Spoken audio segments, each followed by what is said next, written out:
Juan, buenos días, soy Ángel de Horcajo. Escúchame, te voy a mandar una foto de las plantas para que a ver si me puedes decir qué son estas hojas que se secan, ¿vale?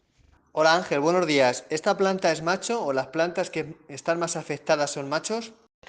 Todas las plantas que estoy viendo son machos.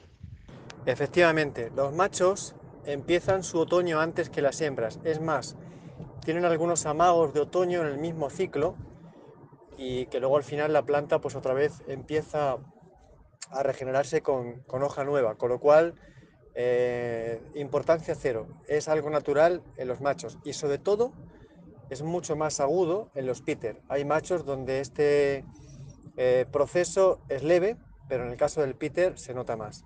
Así pues, tranquilidad, ¿vale? Venga, un abrazo.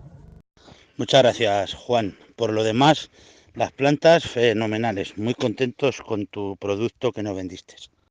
Tenemos plantas hasta muchas de hasta 2 metros de altura. Otras, evidentemente, son más pequeñas, por lo que sea, por la planta, porque van más lentas, lo que sea, pero sí podríamos hablar de un 40% de que estén cerca de los 2 metros, 1,90, 2,10 o algo así, más o menos. Por la altura que nosotros tenemos, nos ponemos al lado y suben pues de 40 a 50 centímetros más alto que nosotros. Juan, por supuesto, sabes que no hay ningún problema. Agradezco mucho que me hayas pedido permiso, pero sí, la verdad que no hay ningún problema. Puedes publicarla.